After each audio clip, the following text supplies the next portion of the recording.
আকৌ এটা birthday party আছে। আমাৰ তলৰ ফ্লেট এটা থাকে, আলিদা অসমৰে হয় আৰু তেওঁ জীয়েকৰ বাৰ্থডে।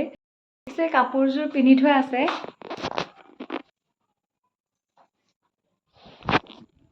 মেকআপটো কৰি লওঁ। মেকআপটো বহুত বেছি নকৰোঁ, একদম চিম্পল কৰিম, তথাপি আপোনালোকক দেখাম। ৰেডি হৈ গ'লোঁ আৰু এতিয়া ৱেইট কৰি আছোঁ মানুহজনৰ কাৰণে। মানুহজন ডিউটি গৈছে আৰু তাৰ পৰা আহি পেলাইহে মানে যোৱা হ'ব। আৰু মই ৰেডি হৈ তেওঁলৈ ৱেইট কৰোঁ। আৰু বিশেষকৈ আগতীয়াকৈ ৰেডি হৈ লৈছোঁ, কাৰণ মতা মানুহ এনেও পিটিককৈ হৈ যাব, ওলাওঁতে বেছি টাইম নালাগে। মোৰ বহুত টাইম নালাগে, হ'লেও অকণমান টাইমটো লাগেই ন।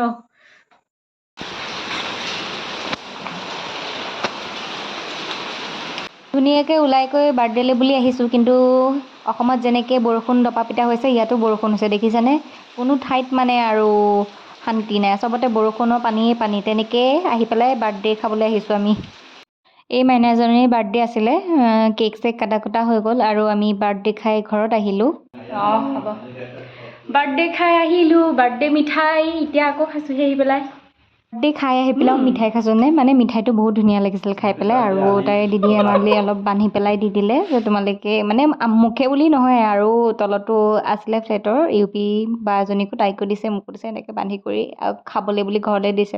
আৰু এয়া নেক্সট দিনা গা পা ধুই উঠি পূজা কৰি মেলি, পূজা মানে সেৱা কৰি লৈ গৈ মানে আৰু গৰম পানী এগিলাচ খাই লৈছোঁ কুহুমীয়া, আৰু সদায় গৰম পানী খাওঁ। আৰু আজি ইয়াত পানী নাই জানেনে, টেংকিত মানে কি হয়, টেংকিত কাৰেণ্ট নাই, বৰষুণ আহিলেই ইয়াত কাৰেণ্টটো কাটিয়ে দিয়ে। আৰু সেইটো কাৰণে মানে কি হয়, টেংকিত পানী নাইকিয়া হ'ল। আৰু যিকণ আছিলে চুৰ কৰিলে, মানে ইয়াত পানী চুৰ কৰা হৈয়ে থাকে, ইটোৰ পৰা সিটো টেংকি, সিটোৰ পৰা সিটো টেংকি। আমিও আনো, আমাৰ পৰাও বেলেগে নিয়ে, সেই তেনেকৈ আৰু চলি থাকে। সেইকাৰণে আজি অকণমান টুকি টাকি পানী ব্যৱস্থা ব্যৱস্থা কৰিব লাগিব আৰু।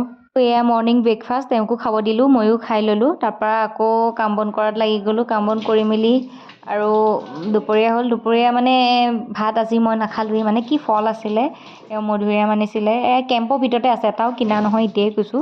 আম, তাৰপিছত চিকু আৰু এনেকৈ মধুৰিআম লৈ আহিছিলে তেওঁ। আৰু মই ফলকেইটা ধুনীয়াকৈ কাটি আছোঁ, আৰু এওঁ গা ধুব গুচি গ'ল, কাৰণ ডিউটিৰ পৰা আহি তেওঁ সদায় গা পা ধুই আহি পেলাইহে। আৰু মই ধুনীয়াকৈ ফলটো কাটি আছোঁ। দেখি আহি গৈছে, নহ'লেতো চৰাই খালেই হয়। পকি আছে। চৰাইহে খাই পেলাই এইবোৰ। বহুত দিনৰ মূৰত পাইছোঁ। মধুআমটো দেখিছে, মনটো ইমান ভাল লাগি গৈছে।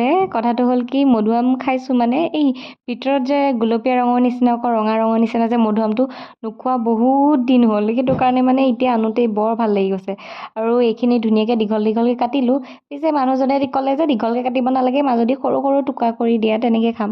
তাৰপৰা আকৌ এনেকৈ টুকুৰা টুকুৰ কৰি কাটি দিলোঁ। তাৰপৰা এনেকৈ খাই পেলাই কেতিয়াবা ভাল লাগে। দুপৰীয়া মই ভাত নাখাওঁ বুলিয়ে ভাবিলোঁ, ইমান ধুনীয়াকৈ ফলখিনি আছে বোলো, আজি এয়াকে খাম। আৰু ভাতটো একচুৱেলি বহুত বেছি খোৱা বেয়াও, ইয়াতে একো কাম বন নাথাকে, তো বেছি ভাত খাই খাই পেলাই ৱেইটটো মোৰ বাঢ়িছেহে, আগতকৈ আৰু বেছি শকতহে হোৱা নিচিনা ফিল হৈছে মোৰ।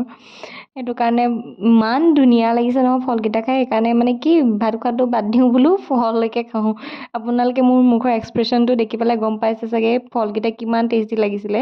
খালি আৰু মধুআমটো খাবলৈ অকণমান মিঠাটো কম আছিলে, কিন্তু মানে বাকী ফল মিঠা, বিশেষকৈ চিকু ফলটো ইমান মিঠা, মানে কৈছোঁ কি আৰু। এয়া দুপৰীয়া ভাতটো মইহে নাখাওঁ, মানুহজনেতো খাবই, ডিউটিৰ পৰা আহি কৰি যিহেতু ভোক লাগে। আৰু ডিম এটা এনেকৈ তৰকাৰী বনাই দিলোঁ, লগতে এয়া চব্জি আৰু ভাত আজি।